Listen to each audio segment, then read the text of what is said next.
I hunched at the table, flinching at every movement. My brother's eyes locked onto mine, then drifted to the marks. He didn't speak.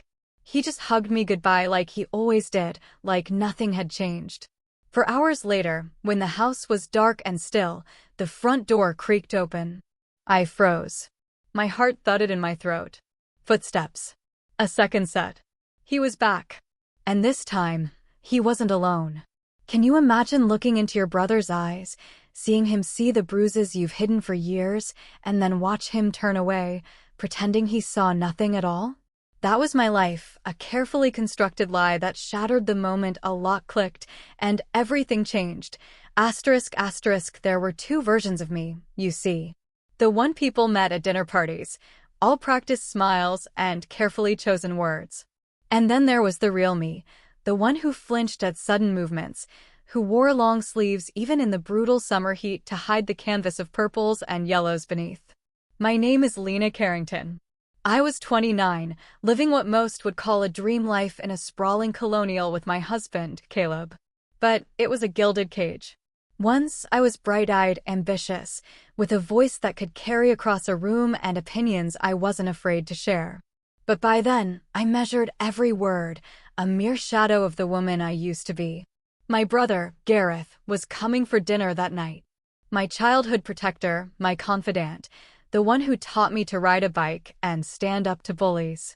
But lately, he'd become a stranger. That invisible thread connecting us had frayed, especially since he married Mira 5 years ago. Need any help? Caleb's voice startled me, making the knife slip in my trembling hand.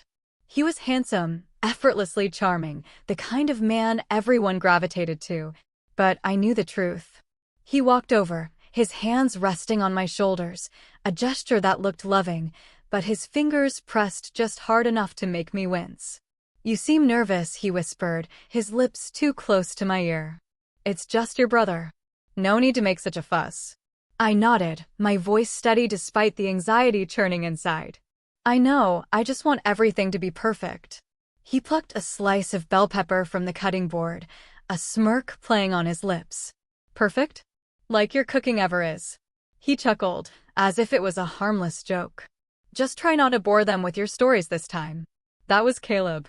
Charming and cruel in equal measure, his comments laced with just enough truth to make me doubt myself, delivered with a smile that made me wonder if I was overreacting. It wasn't worth the argument. Not today. The doorbell rang at exactly 7 p.m. Caleb transformed, shoulders relaxing, smile genuine, voice warm as he welcomed Gareth and Mira. Gareth hugged me tightly, and for a fleeting moment, I felt safe. "Hey, Laylee," he whispered, my childhood nickname. Mira, elegant and cool, followed, her perfume expensive and overwhelming. "Lena," she said, eyeing the house, "did you finally hire a decorator?" A subtle dig, implying I couldn't possibly create beauty on my own. I forced a smile. "No, just been watching a lot of home improvement shows." Dinner started smoothly. Caleb poured wine, told funny stories, asked all the right questions about Gareth's new job. I mostly kept quiet, focused on serving without wincing. Just 3 days before, Caleb had grabbed my arms during an argument, his fingers digging into my flesh, leaving fresh, tender bruises. They were still purple beneath my long-sleeved blouse. "So, Lena," Gareth said, his warmth a stark contrast to Mira's coldness, "how's the graphic design work going?" Before I could answer, Caleb interjected, his hand finding mine under the table, squeezing with hidden pressure. "She's taking a break, actually. Weren't you saying just yesterday how you needed to focus on our home life more? Right?" I quietly agreed. The truth was, Caleb had convinced me to quit 6 months ago. Said my clients were taking advantage of me, that I was working too hard. Somehow, I ended up with no clients at all. Mira sipped her wine, her smile not reaching her eyes. "Well, not everyone needs a career to feel fulfilled. Some women are perfectly happy focusing on their husbands. Though I could never do it," she added with a dismissive wave. "I'd be bored to tears after a week." I leaned forward to refill Gareth's water glass and felt it, my sleeve riding up just enough. Just for a second. But a second was all it took. Gareth's eyes flickered to my wrist where the edge of a bruise peeked out. Time seemed to stop. Our eyes met, and I saw it. Recognition, then shock, then something darker. His jaw tightened. But he said nothing. Mira must have noticed his expression. Gareth, stop hovering over your sister. She's a grown woman, not a child who needs protecting. Her voice dripped with annoyance, a tone I knew well whenever Gareth showed me attention. I quickly tugged my sleeve down. The moment hung heavy with unspoken questions. But Gareth stayed silent, and my heart sank. Whatever connection we once had wasn't strong enough anymore. Not strong enough for him to ask the question I desperately needed someone to ask. The evening dragged on, Caleb charming them with stories, the perfect host. I smiled, I laughed, all while feeling Gareth's concerned glances. By dessert, I was utterly exhausted from the performance. When they finally prepared to leave, Gareth hugged me longer than usual, his arms gentle, as if he knew exactly where it hurt. Take care of yourself, Laylee, he whispered, a weight to his words that made my eyes burn. I nodded, unable to speak past the lump in my throat. Mira barely said goodbye, already talking about an early meeting. And then they were gone, leaving me alone with Caleb and the crushing weight of disappointment. Caleb closed the door, a smug grin spreading across his face. He grabbed a beer, popping it open with a satisfied sigh. See? Told you they'd never suspect a thing. I started clearing the table, my movements mechanical, tears threatening to spill. I had hoped, foolishly perhaps, that Gareth would see through the facade, that he would recognize the girl who once stood up to his bullies, now unable to stand up for herself. I was halfway through loading the dishwasher when I heard it. The unmistakable click of the front door lock. My heart leaped into my throat. Caleb. I called out, my voice barely audible. But Caleb was still in the living room, beer in hand, feet propped on the coffee table. He looked up, frowning. What? And that's when I realized someone was coming back. My breath caught as footsteps approached the kitchen. Slow, deliberate. Not Caleb's heavy tread. Different. My mind flashed to Caleb's warnings. What would happen if I ever told anyone? Would he hurt me worse this time? But it wasn't Caleb. It was Gareth. He stood in the kitchen doorway alone, his face a mask of barely contained emotion. He looked at me, really looked at me, seeing details I'd hidden for years, the slight hunch of my shoulders, the way I instinctively put distance between myself and others, the faded bruise near my collarbone now visible in my comfortable after-dinner shirt. We stared at each other for what felt like an eternity. From the living room, I could hear the TV blaring, Caleb oblivious. How long has this been going on? Gareth finally asked, his voice so quiet I barely heard it. The plate slipped from my fingers, crashing to the floor. The sound startled us both, and I immediately dropped to my knees, frantically gathering the pieces. I'm sorry. I'm sorry, I whispered, the apology as reflexive as breathing. Gareth knelt beside me, gently taking the shards from my trembling hands. Lena, stop. Look at me. I raised my eyes to meet his, and something inside me cracked open. Years of practiced lies and careful evasions dissolved under my brother's gaze. 3 years, I whispered. It started small. Checking my phone, questioning where I'd been, getting angry if dinner wasn't ready. My voice broke. Then criticism, then control, then this. I vaguely gestured to my arms, the movement making me wince. Gareth's face crumpled. I should have known. I've seen the signs, Lena. The way you've withdrawn. How you never visit without him. The excuses for missed holidays. He ran a hand through his hair. I convinced myself it was nothing. That I was imagining things. Mira said I was imagining drama, he continued, the words tumbling out. She told me to focus on our marriage, that you were just going through a phase, that all couples have rough patches. The mention of Mira made my stomach twist. She knew, I don't think she knew the extent, but she. He hesitated, choosing his words carefully. She's always been threatened by our relationship. Lena, she hates how close we were as kids. Feels like you take attention from her. A memory surfaced, Mira pulling Gareth away at our parents' anniversary party 3 years ago, just as I was about to tell him about the first time Caleb had shoved me. "Where is she now?" I asked, glancing nervously toward the living room. Caleb would come looking for me soon. But I didn't come alone. Gareth lowered his voice further. "There's someone else with me. Her name is Rosalind. She runs a network of safe houses for women escaping abuse." My heart pounded painfully against my ribs. "A safe house? Gareth. I can't just leave. He'll find me. He's told me exactly what he'd do if I ever tried to run. He won't find you, and he won't hurt you ever again. I promise." "You don't understand," I said, desperation creeping into my voice. "Caleb has money. Connections. He's friends with half the police department. He said he'd make me disappear if I ever leave." Gareth took my hands, careful of the bruises. "Listen to me, Laylee. You saved me from bullies when I was 10. You stood up to kids twice your size because they were picking on your little brother. Let me return the favor." I blinked back tears. "I'm not that brave girl anymore, Gareth." "Yes, you are. She's still in there." He squeezed my hands gently. "Will you at least talk to Rosalind? She's helped hundreds of women like you build new lives." Before I could answer, Caleb's voice boomed from the living room. "Lena, who are you talking to?" Gareth and I exchanged panicked glances. "It's just me," Gareth called back, his voice surprisingly steady. "Forgot my phone. Lena's helping me look for it." "Oh, need any help?" Caleb appeared in the doorway, eyes narrowing as he took in the broken plate and our positions on the floor. "No, we've got it," Gareth replied, standing smoothly. He pulled his phone from his pocket. "Found it. Must have fallen out when I was getting my coat." Caleb's suspicious gaze darted between us. "Everything okay?" "Lena looks upset." I forced a smile. "Just clumsy." Dropped a plate when Gareth startled me. Caleb seemed to accept this, though his eyes lingered on my brother. "Well, don't keep her up too late. She gets emotional when she's tired."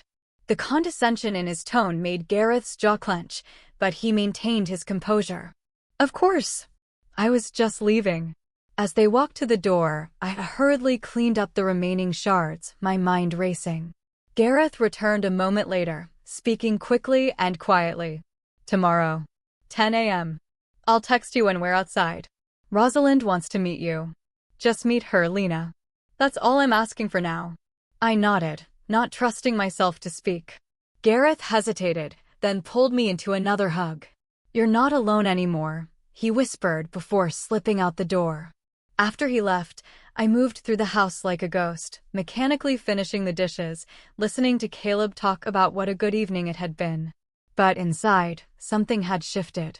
A tiny spark of hope had been lit. Someone had seen through the facade. Someone was watching, waiting, caring. I went to bed that night beside my husband, feeling the weight of his arm across my waist, both familiar and suffocating. But for the first time in years, I allowed myself to imagine a different life, a life without fear. The next morning, true to his word, Gareth texted at exactly 10 a.m. Caleb had left for work an hour earlier, warning me to have dinner ready by 7. I peered through the curtains to see a nondescript sedan parked across the street. Heart hammering, I opened the door. A woman with silver-streaked black hair and kind eyes approached alongside Gareth.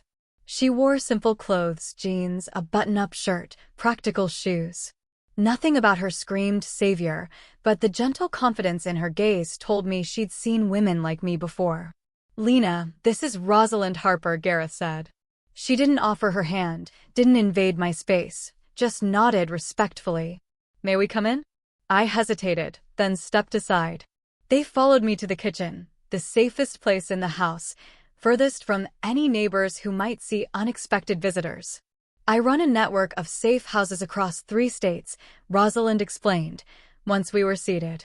"Women come to us when they're ready to leave dangerous situations. We provide temporary housing, legal assistance, counseling, and eventually help rebuilding independent lives." Her voice was matter-of-fact, not pitying. I appreciated that. "I've been with Caleb for 7 years," I said. "Married for 5. I don't have my own bank account anymore. My car is in his name. I haven't worked in months." Rosalind nodded. "That's very common. Isolation and financial control are powerful tools of abuse. I'm not sure I can leave, I admitted. He'll come after me. That's why we have security protocols, she replied, pulling out her phone and showing me photos of women standing in front of small businesses, university buildings, new apartments. Their faces were blurred for privacy, but their body language spoke volumes. Shoulders back, heads high. These are some of the women we've helped, Rosalind said. 5 years out, 3 years, 7 years. I stared at the images, unable to believe the confidence radiating from these once broken women. They looked so free. It won't be easy, Rosalind continued. But it is possible. When they left an hour later, I helped Gareth sneak out the back way, paranoid that Caleb might return unexpectedly. I'm not ready, I told my brother at the door, hiding my trembling hands in my pockets. Not yet. Gareth nodded, disappointment flashing in his eyes, but understanding too. When you are, I'm here. One text, that's all it takes. I watched them drive away, already feeling the walls of my prison closing in again.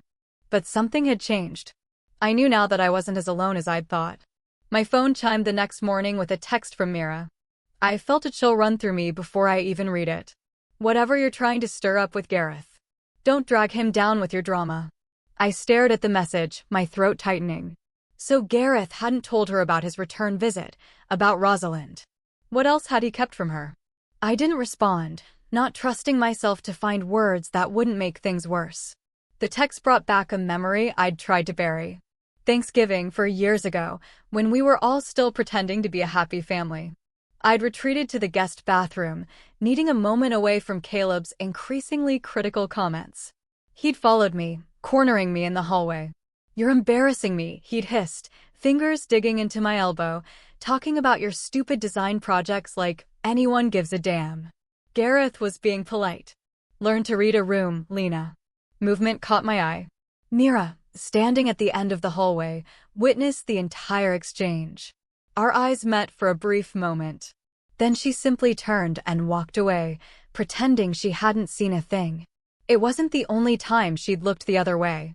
3 years ago, when Caleb's emotional abuse was escalating, but hadn't yet turned physical, I'd reached out to her. Woman to woman, sister to sister-in-law. I think something's wrong with my marriage, I'd confided during a rare moment alone with her. Caleb gets so angry sometimes over little things. He says such cruel things. Mira had sighed, examining her manicure. All men snap sometimes, Lena. Marriage isn't a fairy tale. If you're going to run crying to Gareth every time Caleb has a bad day, you're going to ruin your marriage and put a strain on mine. I'd protested. I haven't told Gareth anything. Good. Keep it that way. He doesn't need your drama on top of his workload. I'd retreated into myself after that conversation, convinced that what was happening was normal, that I was the problem for not handling it better. By the time Caleb's anger turned physical, I'd already built a fortress of silence around myself.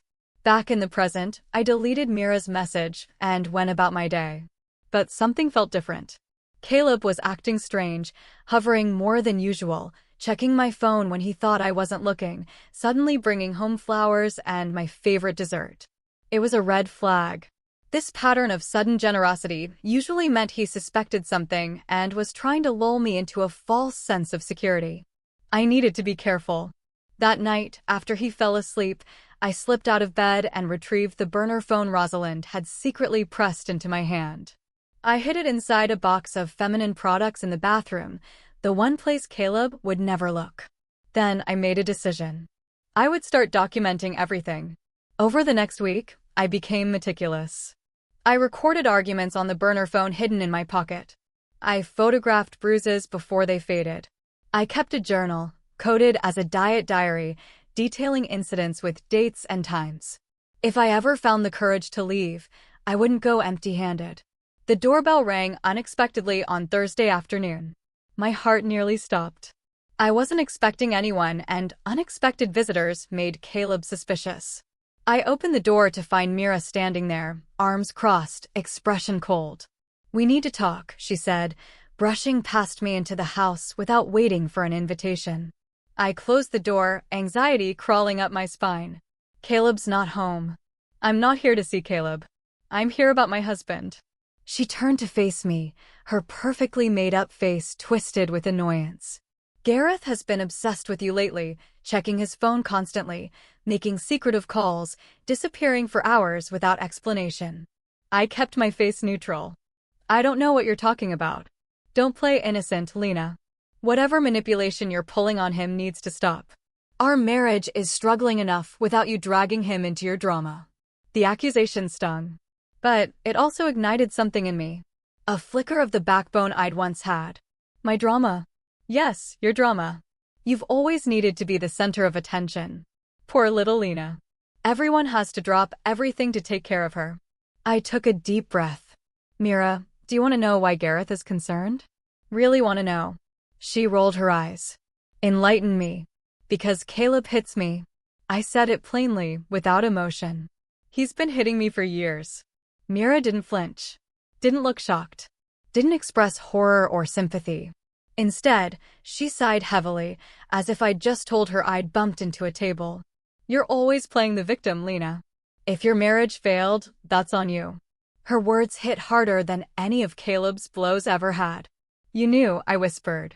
You've always known. Marriages are complicated. Everyone has problems. This isn't a problem. This is abuse. Mira grabbed her purse, already heading for the door. If you were really being abused, you would have left years ago. Instead, you stay and complain. That's a choice, Lena. After she left, I sat on the couch, numb. The woman married to my brother, my only living family, had just dismissed years of pain as a choice, as a bid for attention. Gareth called that evening, his voice tense. Did Mira come see you today? Yes. A heavy sigh. I'm sorry. She went through my phone, found messages from Rosalind. I didn't tell her everything, but she knows I'm worried about you. She thinks I'm making it up for attention. The silence on the other end of the line spoke volumes. There's something else, Gareth finally said. Something you need to know. Mira, she spoke to Caleb. Called him yesterday. My blood ran cold. What? She told him you might do something dramatic soon. That she was worried about your mental state. The betrayal was so profound I couldn't speak for several seconds. She warned him. She's giving him time to prepare. Rosalind says we need to move up the timeline. If you're going to leave, it needs to be soon. He's been warned now, Lena. The clock is ticking. That night, I deleted every trace of Mira from my phone, texts, calls, photos. As I stared at the empty contact entry, a thought crystallized in my mind. Blood may be thicker than water, but poison is thick, too. I could feel the invisible chains that had bound me for years starting to crack. Not break, not yet, but weaken. And sometimes, that's enough to begin. The morning after Mira's visit, I woke to find Caleb sitting on the edge of the bed, watching me sleep. My heart seized with panic, but I carefully controlled my expression, offering him a sleepy smile. Morning, I murmured, trying to sound normal despite the chill running down my spine. You were talking in your sleep, he said, his voice eerily calm. Something about leaving. I forced a laugh. Probably about leaving for the grocery store. I've been dreaming about the most mundane things lately. His eyes narrowed slightly, but he leaned down to kiss my forehead, his lips lingering too long. I love you. You know that, right? I know, I whispered. I love you too.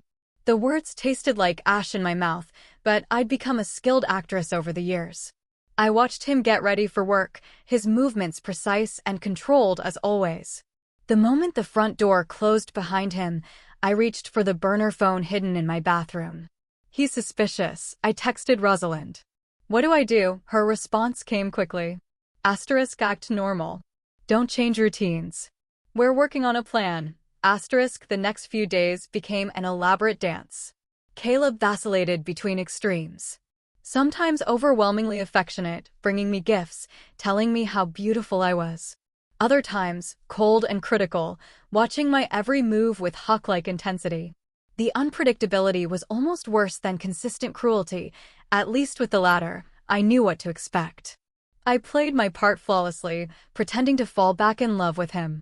I cooked his favorite meals, laughed at his jokes, and responded to his touch without flinching, all while documenting everything in my hidden journal.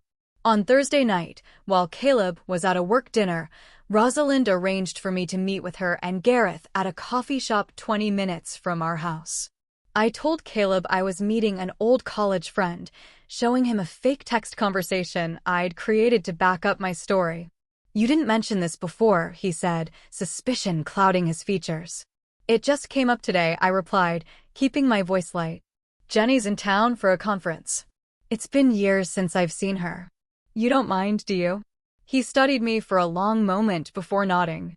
"Be home by 9. "Of course." At the coffee shop, Gareth and Rosalind sat at a corner table, heads bent in serious conversation. Gareth looked exhausted, dark circles under his eyes. He'd moved out of his house with Mira, temporarily staying with a friend. "How are you holding up?" I asked, sliding into the seat across from him. "I should be asking you that," he replied with a weary smile. Rosalind got straight to business, sliding a burner phone across the table. "This is your lifeline. Keep it charged and hidden. When you're ready to leave, text a single word, Ash. That's all. We'll know what it means." I pocketed the phone, my fingers trembling slightly. "Then what?" "Then we move fast." Rosalind's eyes were steady on mine. "The safe house is ready. We have people who can help you get there safely." "I've been thinking," I said hesitantly. "When I leave, I want proof. Evidence of what he's done." Gareth frowned.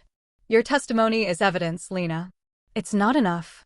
It's my word against his, and he's charming. Convincing. I need more." Rosalind nodded slowly. "Documentation helps. Have you been keeping records like we discussed?" "Yes, but I want something concrete. Something he can't talk his way out of." "Be careful," Gareth warned. "If he catches you gathering evidence." "I know the risk," I interrupted. "But I'm done being afraid." The next day, while Caleb was in the shower, I made a discovery that changed everything. His laptop, carelessly left open on the kitchen counter. I hesitated only a moment before sliding into the chair, heart pounding as I quickly checked his email.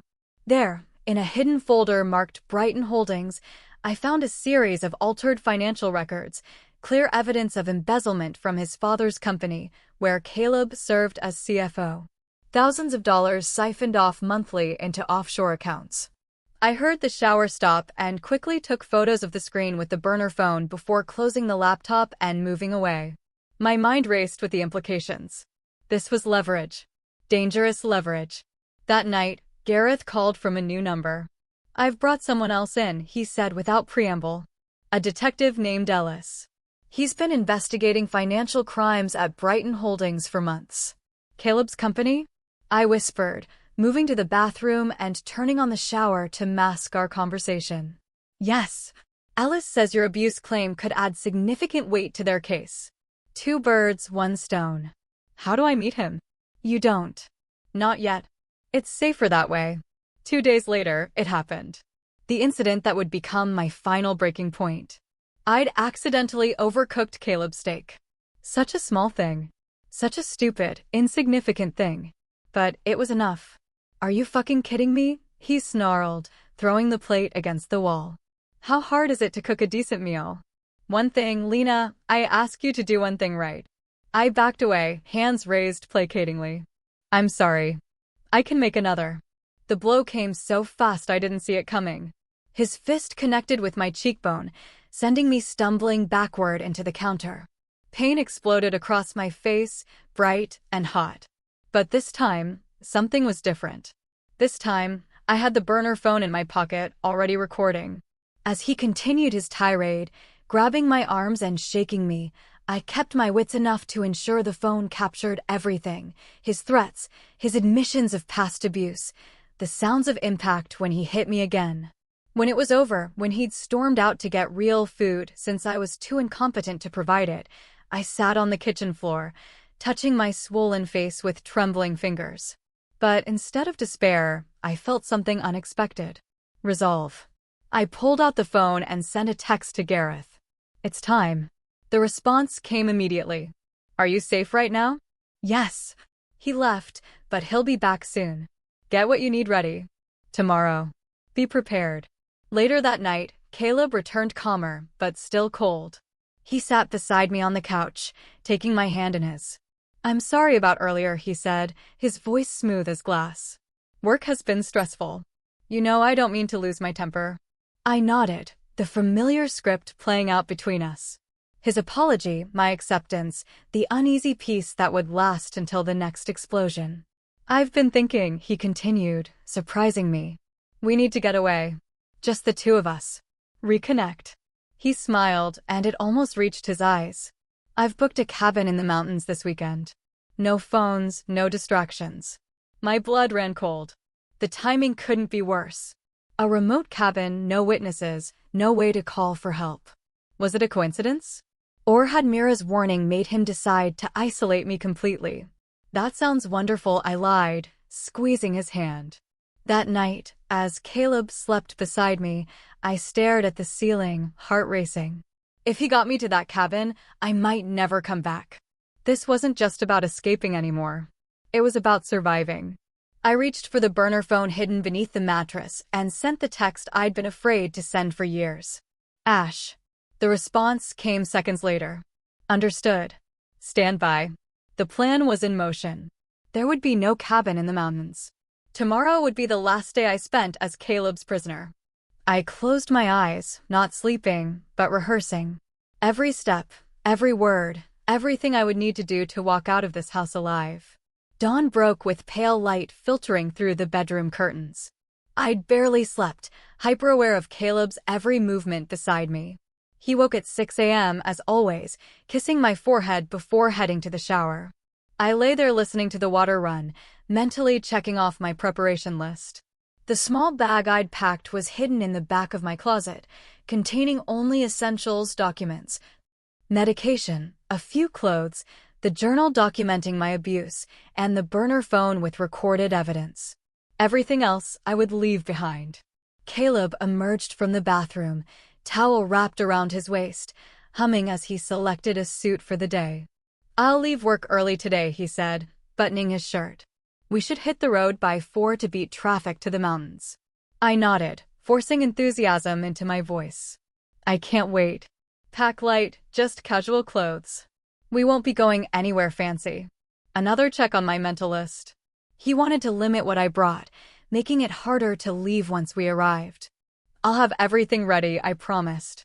He left for work at 7:30, kissing me deeply at the door, his hands possessive on my waist. "See you at 3, he said, eyes lingering on mine as if searching for deceit. The moment his car disappeared down the street, I sprang into action. Gareth had texted detailed instructions during the night. I slipped the recording device Rosalind had provided into my bra, a tiny microphone that would capture Caleb's voice when he returned. By 2, everything was in place. I'd packed a decoy weekend bag that Caleb would expect to see. My real escape bag was hidden by the back door. I'd removed all traceable electronics, my regular phone, tablet, and smartwatch, and left them in the bedroom. At 2:30, Gareth confirmed their positions.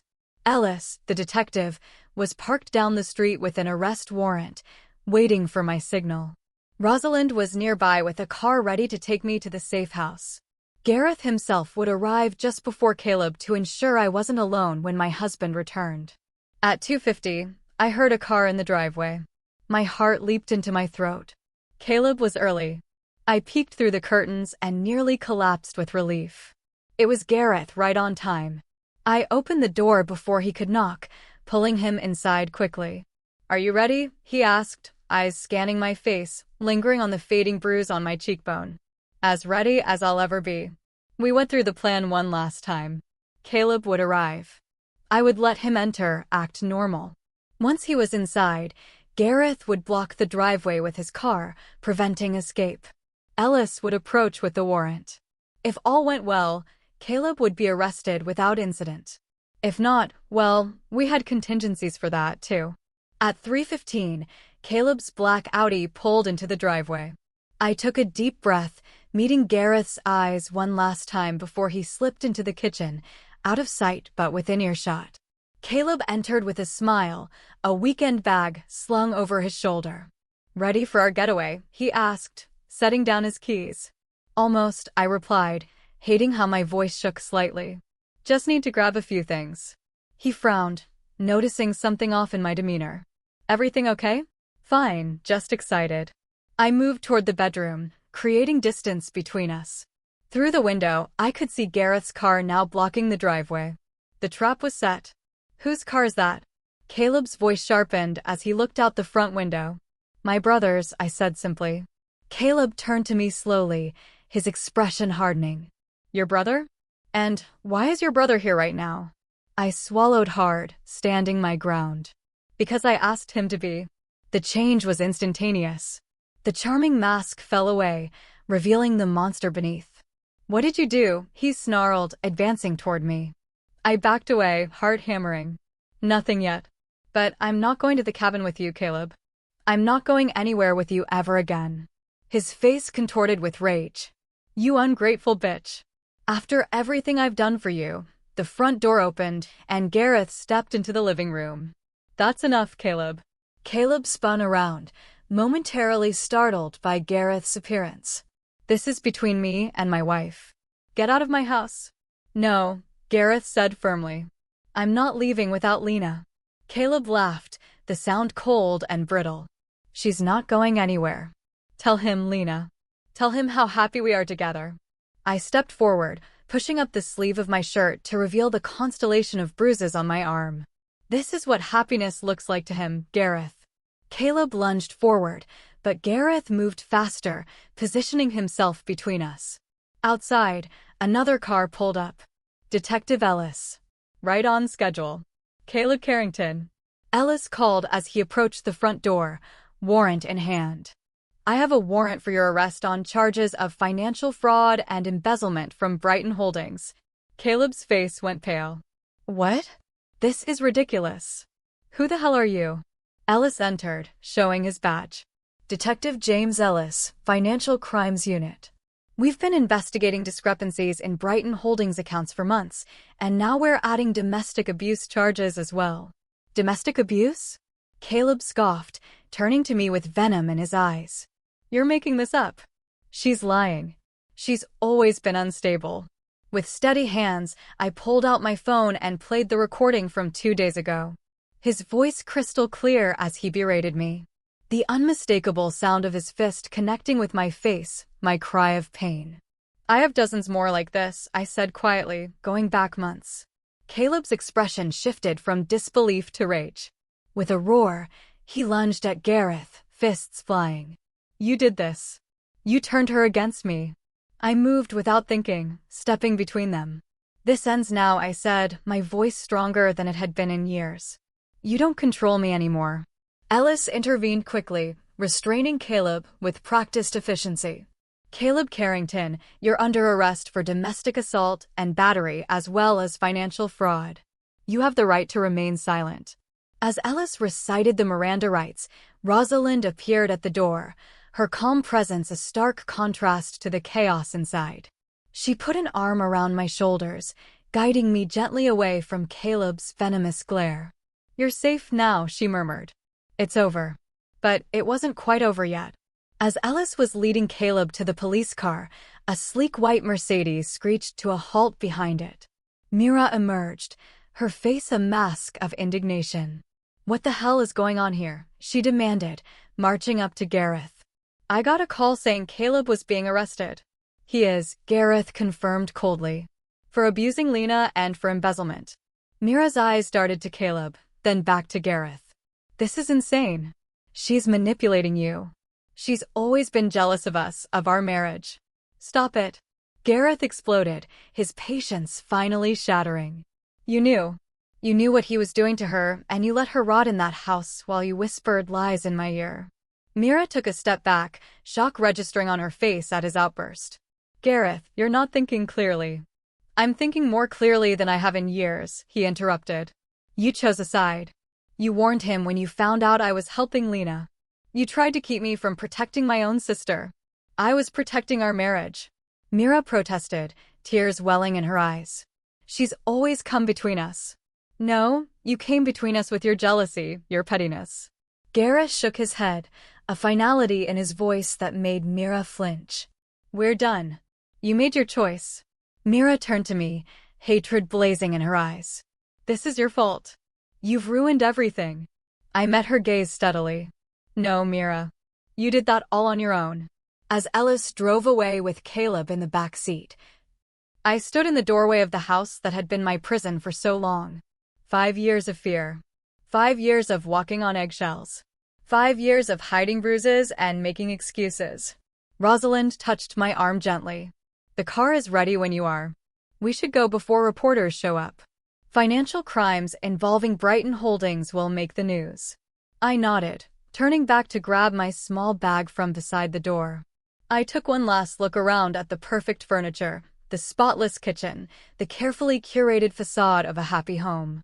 None of it was real. None of it was worth keeping. As we pulled away, I watched the house, my prison, disappear in the rearview mirror. A single tear rolled down my cheek, not of sadness, but of release. I turned to Gareth in the back seat beside me and whispered, "Thank you for coming back that night." He took my hand, his eyes full of regret and determination. I wish I'd come sooner. 8 months later, I stood behind the counter of a small bookstore cafe, arranging a display of new releases. Sunlight streamed through the large front windows, catching dust motes in golden beams. The scent of coffee and old books filled the air, my favorite combination of smells in the world. "Looking good," Rosalind commented, approaching with 2 mugs of tea. She handed one to me, surveying the display with approval. The poetry section's really coming together. I smiled, accepting the tea gratefully. "Thanks. I think it's my favorite part of the store." After leaving Caleb, I'd spent 6 weeks in one of Rosalind's safe houses, a comfortable, secure home shared with 3 other women escaping similar situations. There, I'd begun the slow process of rebuilding my life and my sense of self. With Rosalind's help, I'd relocated to a quiet town 3 hours from my old home. Using my background in graphic design, I'd found work creating marketing materials for local businesses. When the opportunity came to partner with Rosalind on opening a bookstore cafe that would partially fund her safe house network, I jumped at the chance. Now, 8 months later, New Chapter Books and Brew was thriving. More importantly, so was I. The bell above the door jingled, and I looked up to see Gareth entering with his 10-year-old daughter, Sophie. After finalizing his divorce from Mira, he gained primary custody of Sophie, with Mira's visitation limited to supervised weekends. "Lena," Sophie called, rushing over to hug me. Her sandy hair, so like her father's, was pulled into a messy braid, and her freckled face beamed with excitement. "Dad said we can stay for story time today." I hugged her back, warmth spreading through my chest. "That's great. We're reading The Secret Garden today. I think you'll love it." Gareth approached more slowly, carrying a cardboard box. "Found this in the attic while cleaning. Thought you might want it."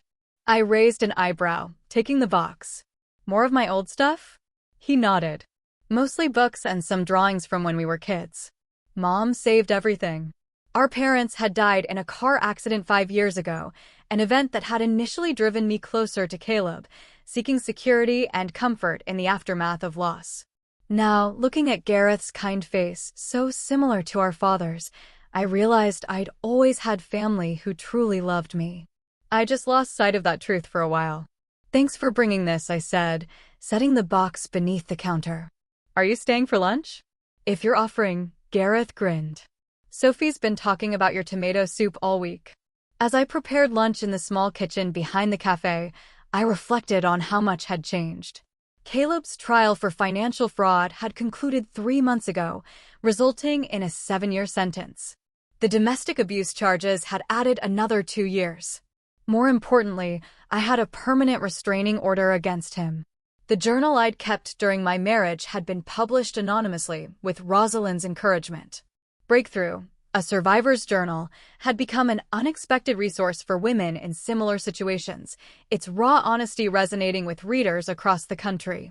Every Tuesday evening, we hosted a support circle in the bookstore's reading room after closing. Women, and occasionally men, came to share their stories, find resources, or simply sit in silent solidarity. I facilitated these meetings alongside a professional counselor, offering the perspective of someone who had walked the path from victim to survivor. "Penny for your thoughts?" Gareth asked, appearing in the kitchen doorway. I smiled, stirring the soup. Just thinking about how different everything is now. Good different. Mostly. I hesitated. Have you heard from Mira lately? Gareth's expression darkened slightly. Not outside of custody exchanges.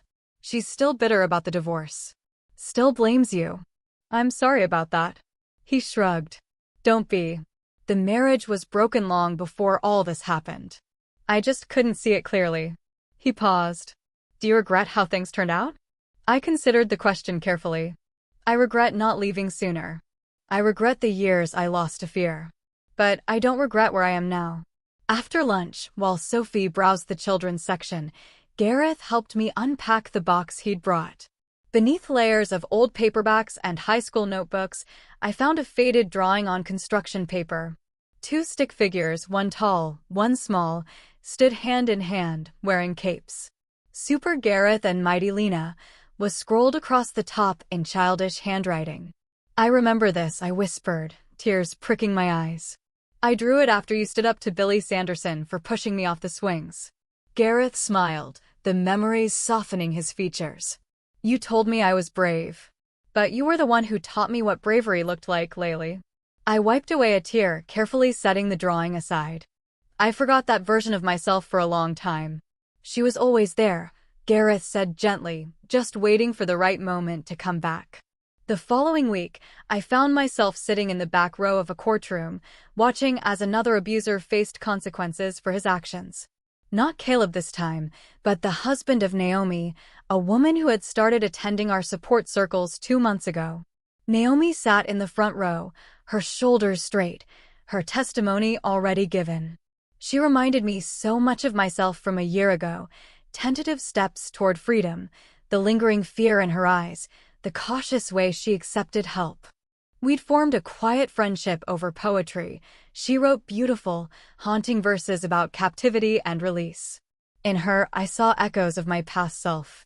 And in me, perhaps she glimpsed her future potential. When the verdict came, guilty on all counts, I watched her shoulders shake with silent sobs of relief. Outside the courthouse, I waited until she emerged, then simply stood beside her in silent support as reporters clamored for statements. Does it ever go away completely? She asked later as we sat in the peaceful quiet of the bookstore after closing. The fear, I mean. I considered her question honestly. The pain didn't end when I left, I admitted, but it stopped growing. And eventually, it made room for other things. Joy, peace, hope. Naomi nodded, absorbing this. I'd like to believe that's possible for me, too. It is, I assured her. One day at a time. That evening, after everyone had gone, Rosalind approached me with an unexpected proposal. I'm expanding the Safe House network, she explained, spreading a map across the counter. Opening 3 more locations across the state.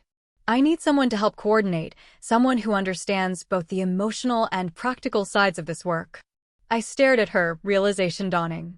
You want me to work with you officially? She nodded. You have a gift, Lena. The women trust you. You speak their language because you've lived their reality. Will you consider it? The Lena from a year ago would have hesitated, doubted her abilities, sought permission from someone else before making such a decision. But that woman was gone, replaced by someone stronger, someone who recognized her own worth. Yes, I said simply. I'd be honored. Later that night, I stood at the door of my small apartment above the bookstore, key in hand. The street below was quiet, peaceful. Through the window, I could see stars scattered across the velvet sky, a view I'd never been allowed to appreciate in my old life, where Caleb insisted on heavy curtains closed at all times. I turned the key in the lock, listening to the familiar click. A sound that once filled me with dread now represented security, sanctuary. The lock clicked again, but this time, it was me locking the door to keep peace in and everything else out. So tell me, what would you have done in my place? Have you ever had to find strength you didn't know you possessed? Share your thoughts below. I'd really love to hear from you. ***.